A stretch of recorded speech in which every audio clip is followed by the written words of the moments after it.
This is the Project Management Podcast. We bring project management topics to beginners and experts. Find us on the web at www.thepmpodcast.com or send your emails to pmpodcast@gmail.com. Hello and welcome to episode number 96. I am Cornelius Fichtner. This is the Project Management Podcast for the 17th of May, 2008. Nice to have you with us. Search for experimental projects on your favorite search engine and you will find millions of entries. However, most of us corporate project management types, we will probably never have been involved in this branch of project management. On experimental project, the outcome is uncertain, the road is bumpy, you will probably take a few detours along the way, and failure is part of the plan. Lee Fishman joins us on the program today to discuss not only the concept behind experimental projects, but also, and more importantly, to take a look at how you can improve their outcome. Put your brain into overdrive, especially if you have never been involved in an experimental project.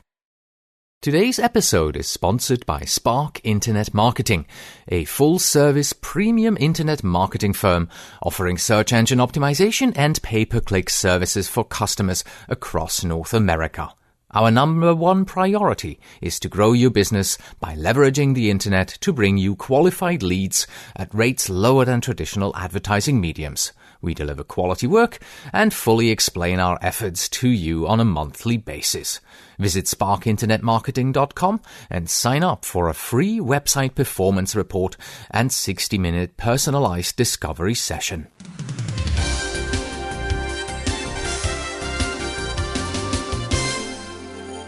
We had a giveaway going on, and that giveaway was for our brand new PMP Formula Study Guide.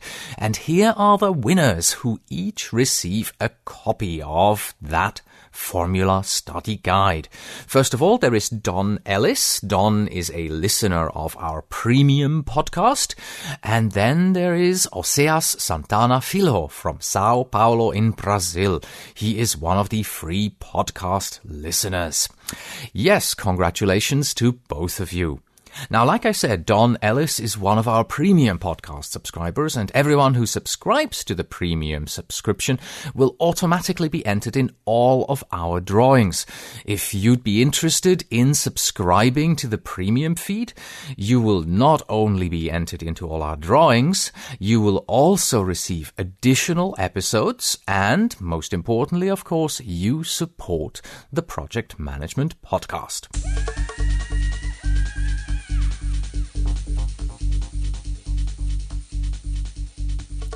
Our first helpful resource is a seminar, and this seminar is entitled The 4 Ps of Organizational Excellence.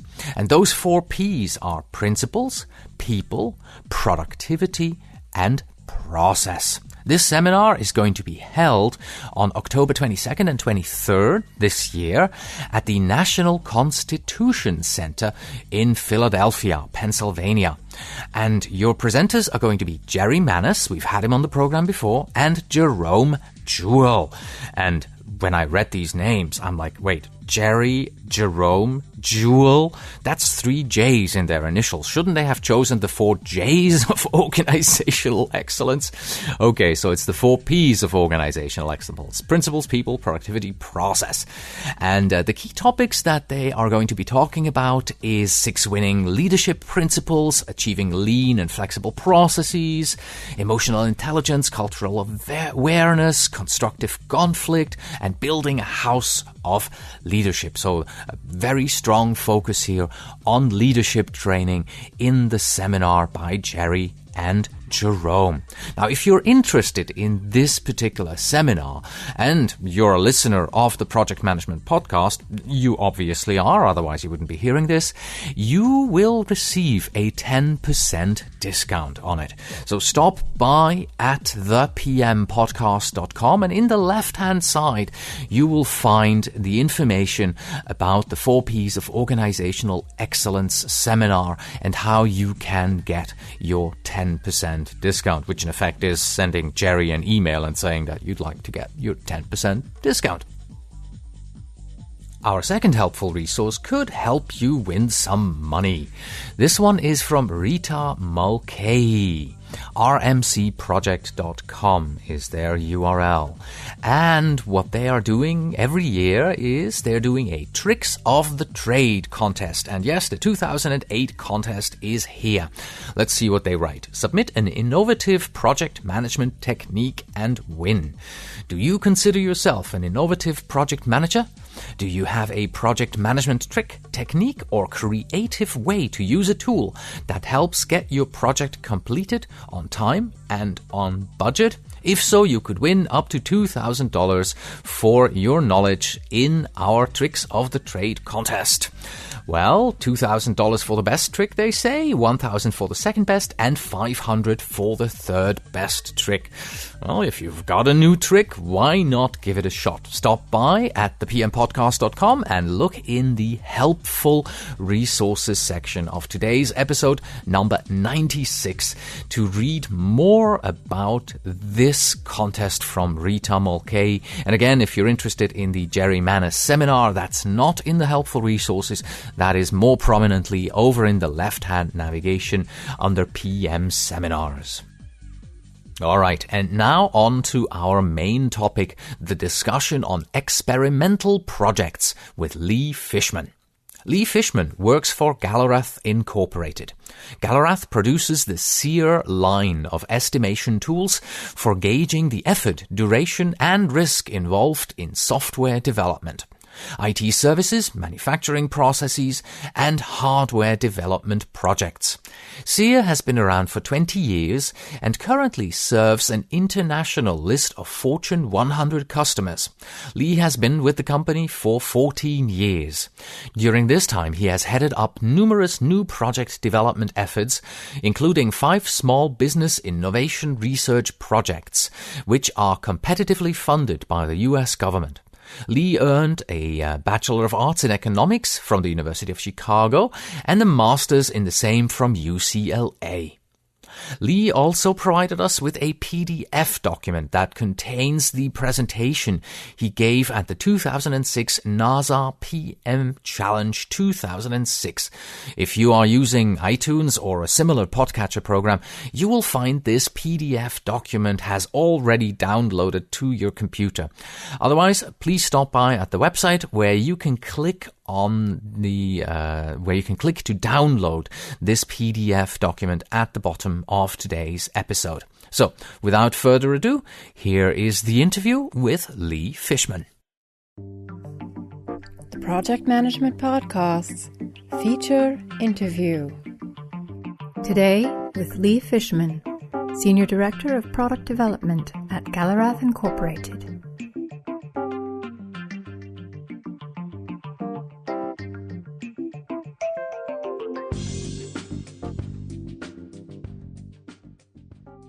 Hello, Lee, and welcome to the Project Management Podcast. Hi, Cornelius. It's nice to finally speak with you. Yes, and I'm very happy that you could make the time today, because we will be talking about experimental projects. But many of our listeners may not be familiar with experimental projects. So, to get us started, can you please set the stage for us and discuss some of the main characteristics of experimental projects? Sure. I would venture to guess that even though the term may be new to your listeners, they probably can smell one coming a mile away. They've been given a project by their senior management that is likely to be very difficult in the sense that it has a lot of uncertainty. Is not a problem that's been tackled before, is likely to have heavy constraints on resources and duration. There are several different dimensions to a project that make it a more experimental one. Okay. What experimental projects have you personally been involved in? Oh, quite a number, and that's why I've went on the journey of trying to do this all better, and why I've been giving presentations on experimental projects. I am sometimes called the idea man in my company, and sometimes I have the idea, but I'm not really sure how to solve it. One of the things that I've done in my firm is headed up a bunch of what are called SBIR, or Small Business Innovative Research Projects. These are competitively funded U.S. government projects. Oftentimes the government has a difficult problem, and they want to get it solved by private industry, so they put out an RFP, and the industrial partners out there, companies like ours, propose a solution. And so we've been awarded numerous SBIR projects. They've run the gamut. We're an estimating company, so they're always estimating projects.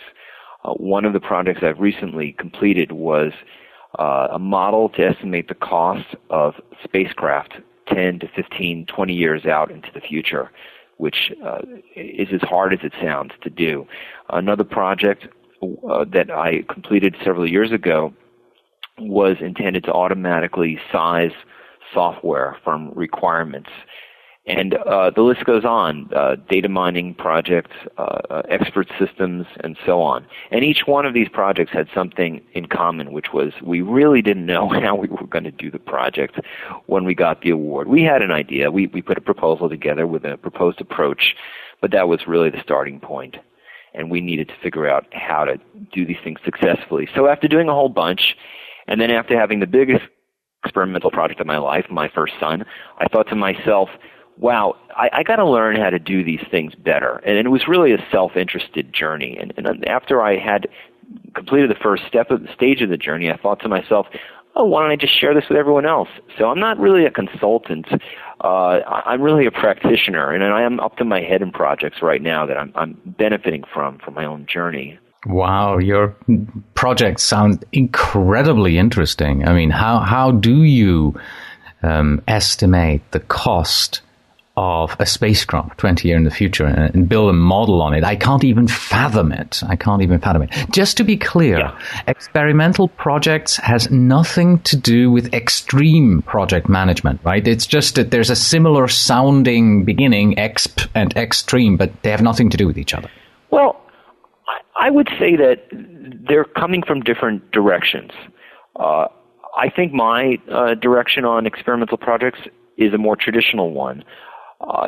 There's a lot of sound and tried and true project management knowledge in what I found about managing experimental projects.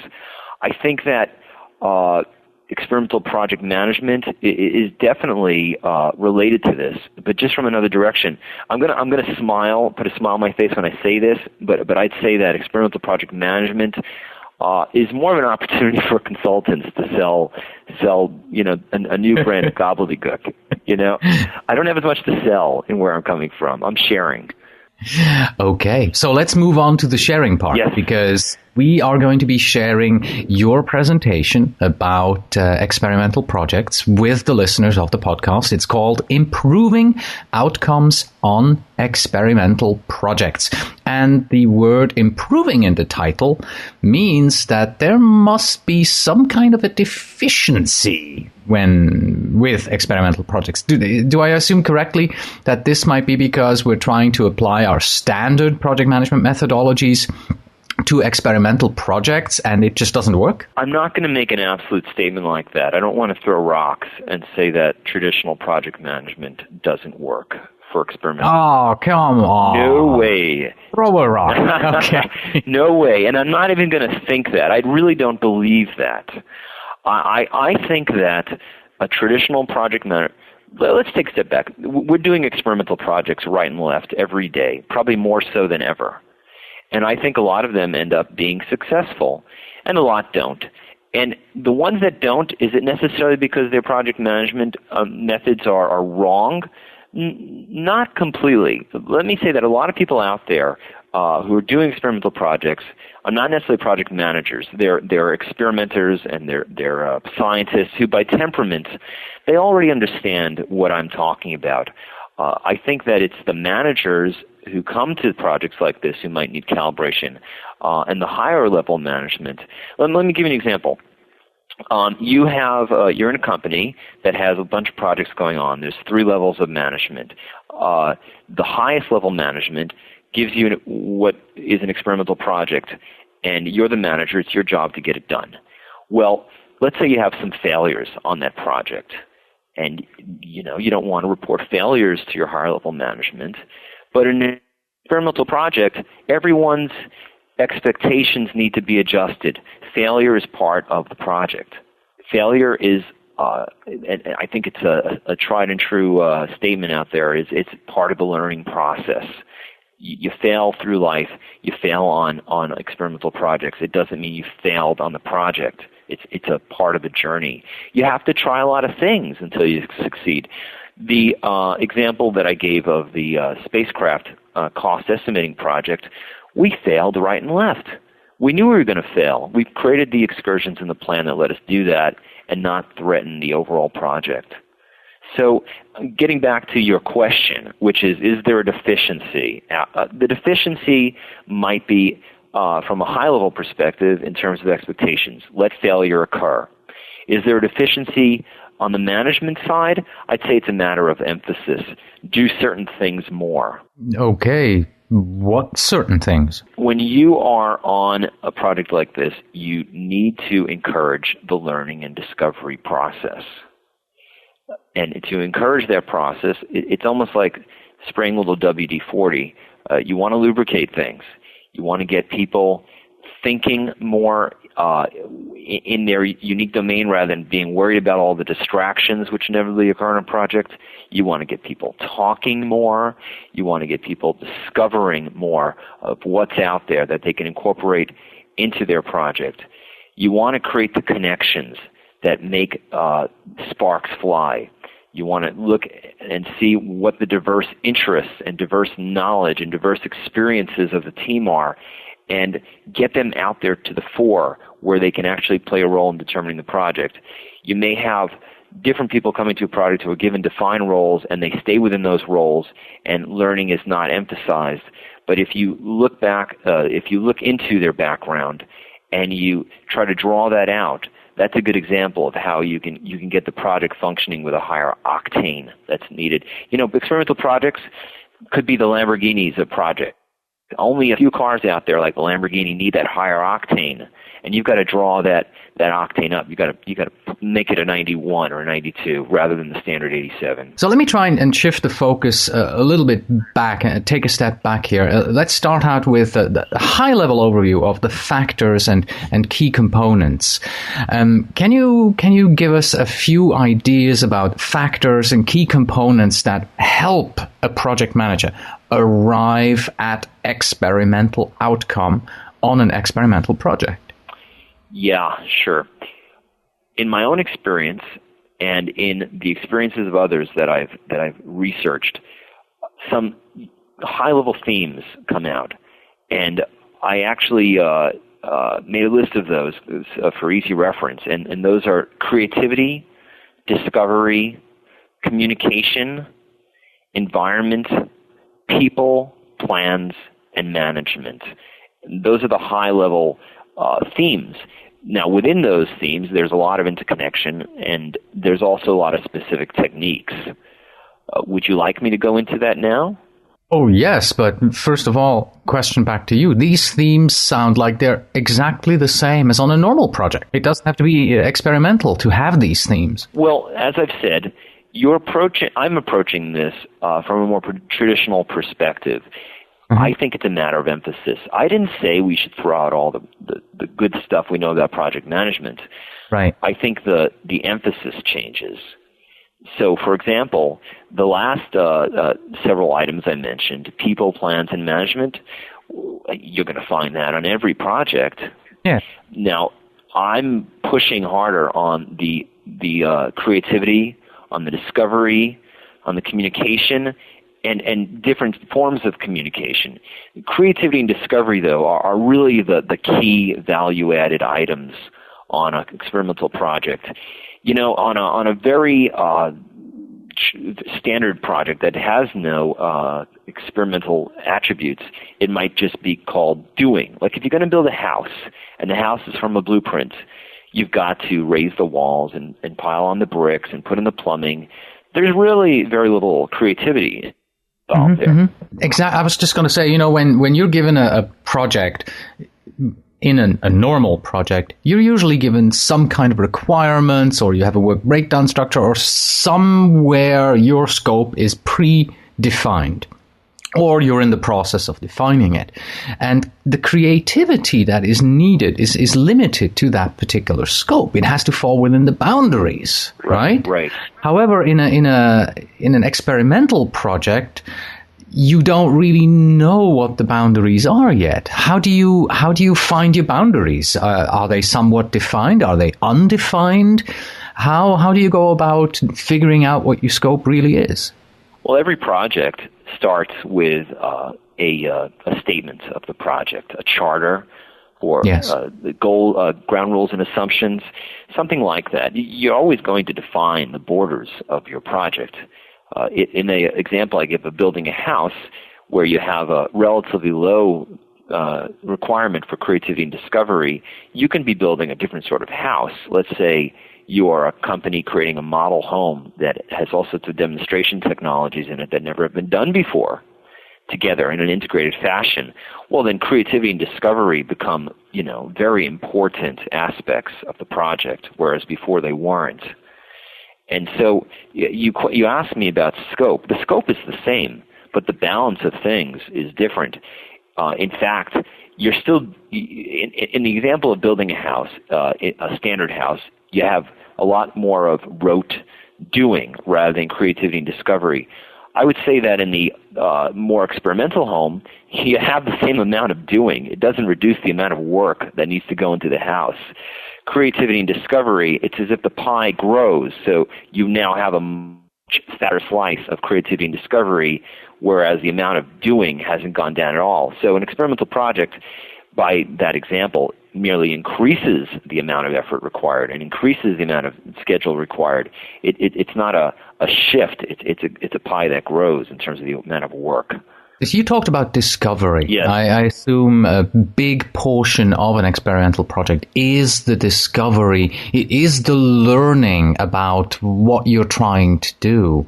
Can you take us through this process of how you approach the discovery, how you approach the learning, how you manage it within the team? Sure. It just occurred to me that Thomas Edison said it better than I. That it's 99% perspiration, creativity, and 1% inspiration. And that's very true. Creativity and discovery. Creativity might be the inspiration, and discovery might be the perspiration. How many filaments did he try before he got one that would burn for a long duration when electricity was applied? That was a pure experimental project. And creativity and discovery assume different forms, of course, depending upon the project. Now, creativity is a vast topic within itself, and there are many methods out there that purport to be able to increase one's creativity. I'm not sure they necessarily work, but they are nonetheless there. Now, discovery is something that actually can be put in a bottle. It's hard work. It's doing things over and over in slightly different ways. It's researching and consulting people in different domains. Let's say you're doing a pump. Just a wild example.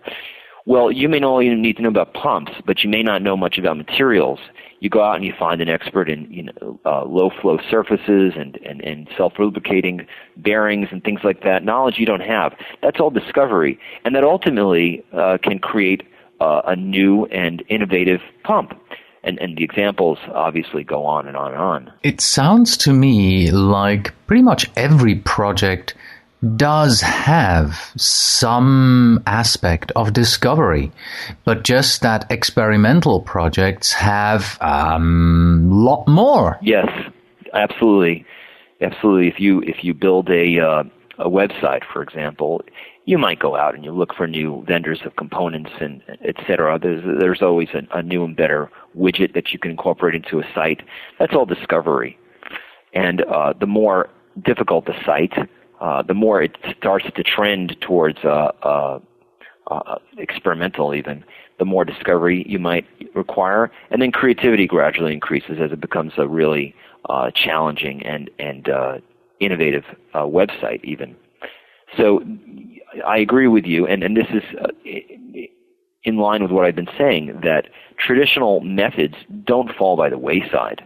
You still need plans and management and risk mitigation and all those things.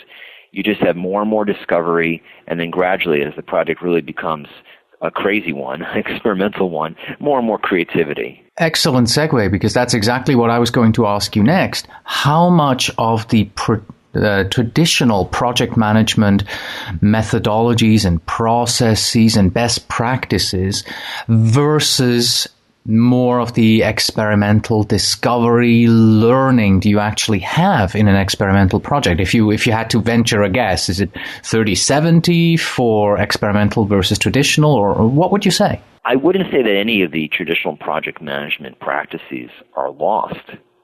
I'd say that you have to build your process differently. So the project manager's job probably doesn't change that much. They just need to change, in terms of the amount of effort they're doing, they just need to change the way the plan is designed by building in, for example, more excursions, change the way people communicate, perhaps by building in fewer meetings and more creative or collaborative sessions.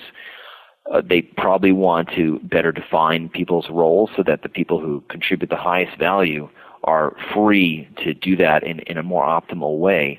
So the project manager has the same workload, I would guess. If I hear you right, the strategy is the same, but the tactical implementation is going to be different. You use a different toolkit, you use different approaches, but from the strategic point of view of managing a project, you're still doing the same thing. Strategy and tactics, both in my mind, change. Strategy, to me, are plans. Plans change. The strategy of a experimental project, or the plan of an experimental project, is modified. There are more excursions. There's more of a margin. And tactics, of course, the tools you use, they may or may not change depending on the project. I'm personally rather tool averse, so I'm fine with people just talking to each other or sharing things via email, whatever. The project manager's emphasis on the strategy, the project manager changes things. They change the way the plan works. They change the way people communicate. It doesn't amount to a change in how the project manager goes about their work. They just change slightly what they're doing. It's a matter of calibrating the project manager's methods to experimental outcomes. It seems to me that at some point an experimental project can become very dynamic, almost like mayhem. How do you keep something like that under control as a project manager? In my background as a software project manager in particular, we have a lot of systems that are in place. I'll give you a few examples. Configuration management. So we always can maintain our builds. We also have a very good issue management system. We use FogBugs, which I'd recommend. So we everything gets recorded. We have a whole thread to our conversations. We have very good document management, versioning on the documents, tags, etc. Good indexing using things like X1 or Google Desktop. So we track what we're doing, our work product, and we track all the interim work product very carefully. And my job as a project manager, because my teams are usually small, is to act as the secretary. So I'm constantly organizing things and making sure that prior work is well kept.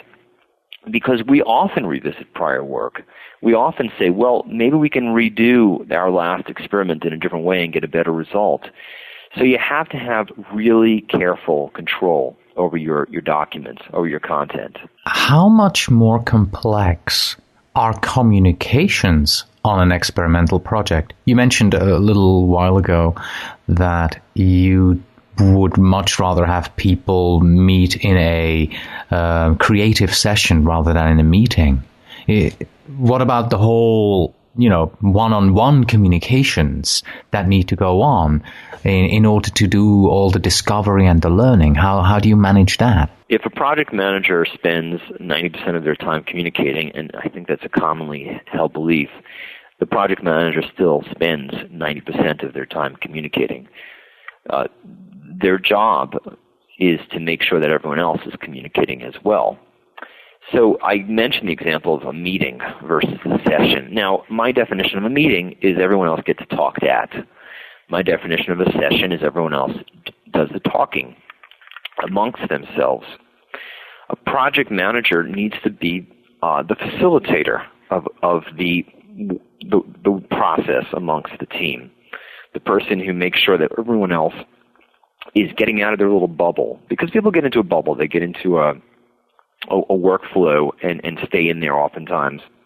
The manager is there to walk the floor, send the email, get on the phone, and make sure someone knows what everyone else is doing, that everyone's sharing, particularly that everyone is sharing ideas at the incipient stage where they can influence the outcome along the way. In my mind, this is an interesting shift that I have to go through.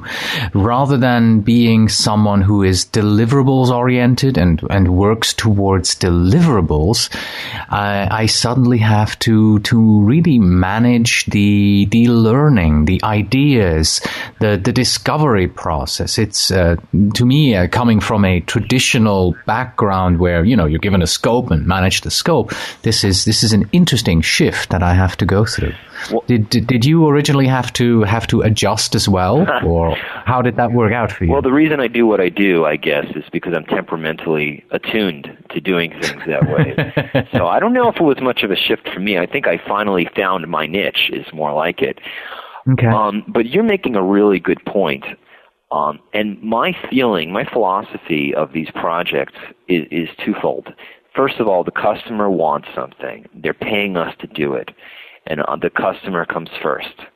So I'm very careful. For example, status reports are very important opportunities for me to not only reflect on the project, but to share the journey with our customer, to let them know we're working hard, we're trying to be creative as possible. That's number one. Customers always first. Number two is I'm there for my team, and I'm there for the goal. And so you say that it's a shift from deliverables to really managing the team, and I agree in part. My exception was I still am there to manage the customer as well, or to engage with the customer. But on the other hand, I do agree with your statement. I really am there to make sure everyone is having fun, and I'm not being flippant about that. I really am there to make sure people are having fun. Because if they're having fun, they're going to think about things in the shower. They're going to spend more time on my project and less time going to the movies. Just kidding. I want them to do that. I want them to have a good life. And I want them to really be engaged. Because when they're engaged, that's when things happen. Wow, what an interesting discussion! I'm really enjoying myself here. Don't know if you can tell. This is my brain is in overdrive here. One more thing that interests me is the whole area of risk management. Yeah. Because this is an experimental project, the word risk, to me, is in capital letters. Yes, it is. In a traditional project, I do have I have a defined scope, and I can really focus on that, and I can figure out what the risk is of an event occurring and things like that. But in an experimental project where I really don't know yet 100% where I'm going and what I'm doing, how do I manage the risk there? Well, I mentioned a few things, such as creating more opportunities for excursions on your project plan. Yes, you did. Okay, that's one thing. Another thing is I assure the customer that my project plan is going to get torn up and thrown away a few times. So you tell them in advance, here's the plan. It's pretty much not worth the paper it's printed on. Here's the plan. Enjoy this version while it lasts. Okay, that's a good attitude. It's scary for the other people. Another thing I do is I put in a lot of margin. I build in a ton of margin. If in the end I can give that money back, well, I don't know if I really want to do that, but we can utilize it to improve the final product. So margin's very important. Another thing is earned value. I like to use earned value, but it has to be modified so that it reflects what's happening on a experimental project. For example, instead of reporting, on a highly defined project, you might just report your earned value in terms of the work completed. But we don't have work completed on an experimental product. We have things we tried that didn't work. Does that answer, the call? I don't think so. On modified earned value, I talk about questions answered.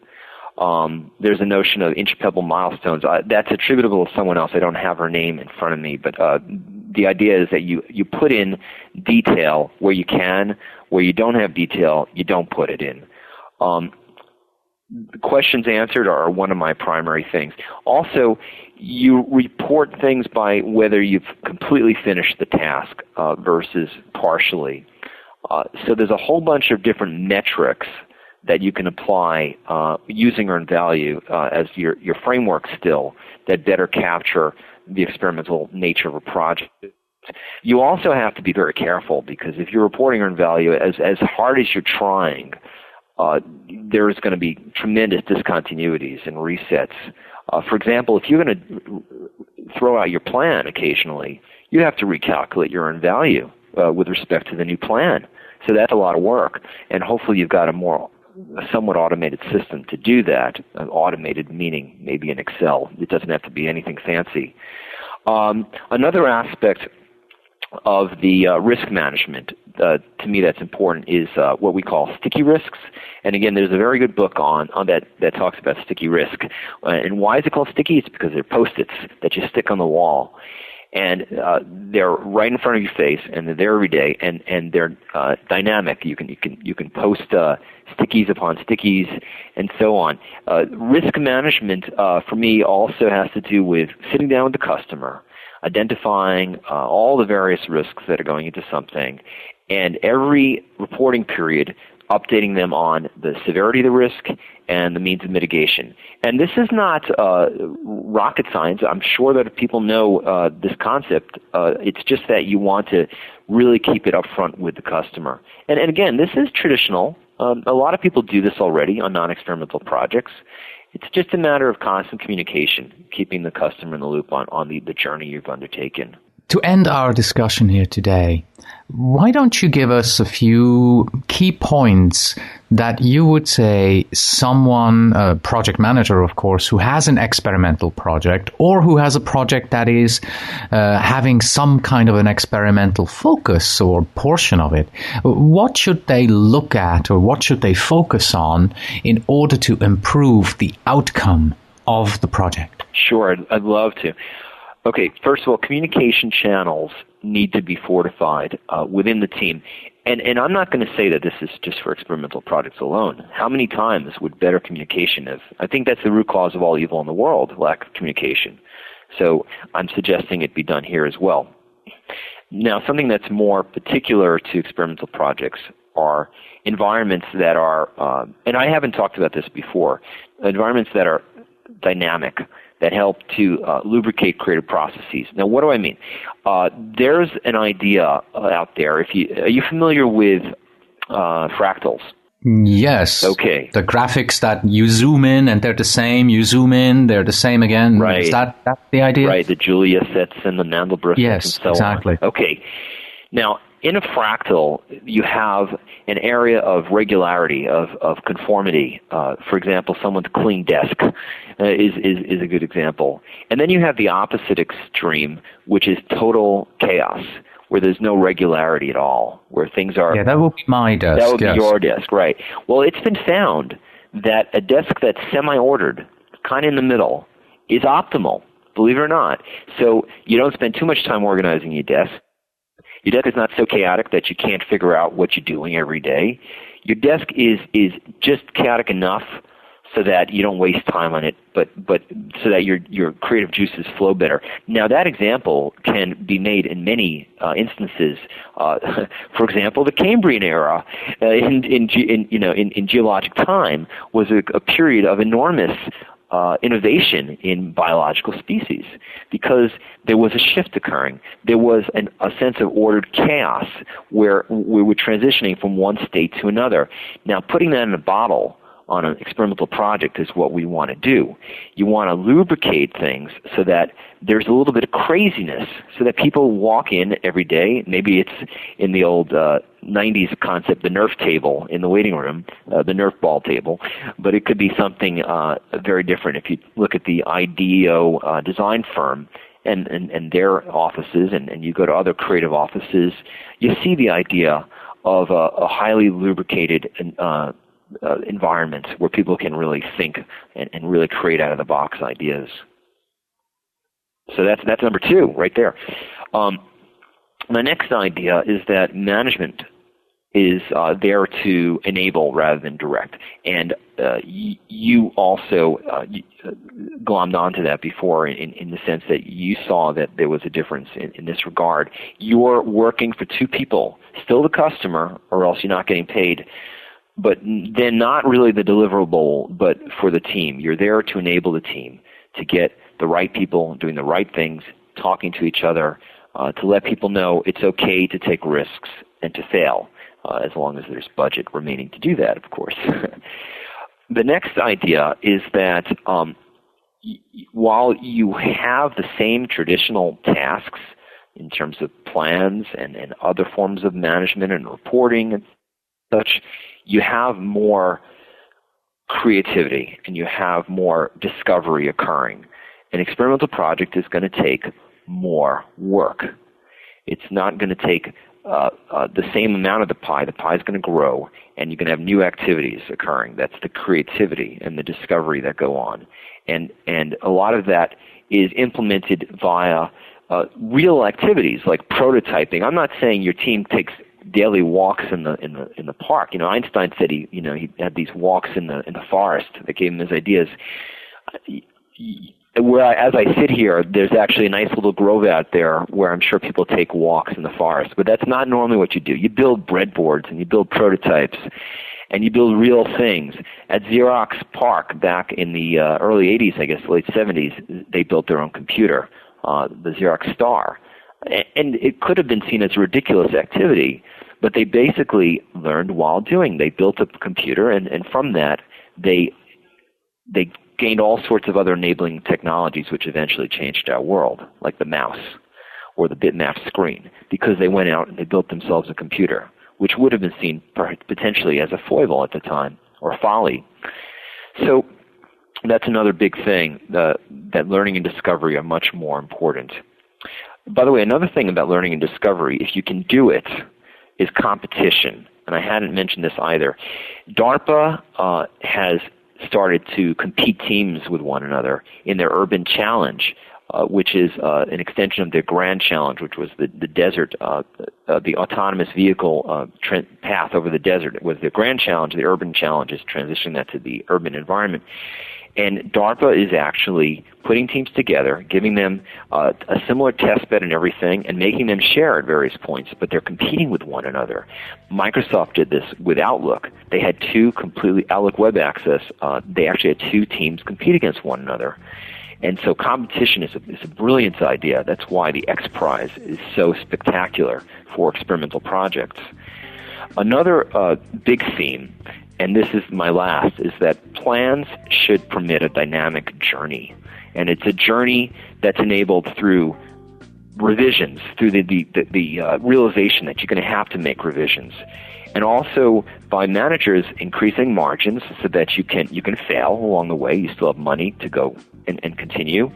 And by allowing people to do prototypes more than they might normally, and also modifying the metrics that they're judged by. With traditional earned value, I think an experimental project might look terrible. You're going to have to modify those metrics to keep it looking healthy. And those are my large-scale themes, I think, that summarize my research to date. Excellent. Lee, thank you very much for this very, very stimulating discussion. I appreciate your time today. My pleasure, and I wish you all the best of luck with your projects. The world needs you guys. And that was our interview with Lee Fishman. Here's what I would like to know from you. How much experimenting is going on your projects? Is it all straightforward, or do you have the opportunity to experiment and try out new things? Please stop by at our website and post your reply to this question as a comment to episode number 96. That's it for today. Thank you very much for listening. As always, you can find us on the web at thepmpodcast.com. And if you are a project manager who wants to become PMP certified, you can visit pmprepcast.com. In our sister podcast, we teach you concepts, tools, and techniques that you need to know in order to pass the PMP exam. Please send your emails to pmpodcast.com, and when you write, please tell me where in the world you are writing from. And brand new, by the way, we have now also added an affiliate program for the PM Prepcast. So if you would be interested in becoming an affiliate reseller of the PM Prepcast and receive a 30% commission on every single sale that you make, then please stop by and take a look at pmprepcast.com/affiliates. That's pmprepcast.com/affiliates. And finally, we have this. From my upcoming book titled The Dictionary of Fake Project Management Terms, we look at the definition of the term floating tanker. Floating tanker. Noun. A floating tanker is a project that tanked with less than favorable outcome. Yet, because of internal political reasons, it is declared a success, receives an award, and is mentioned as a highly successful project in the company's annual report. Until next time. Let's try and take a step back and look at this sort of on a more focused... What am I trying to say here? You want a more focused level. I'm going to have to do this one again. Okay.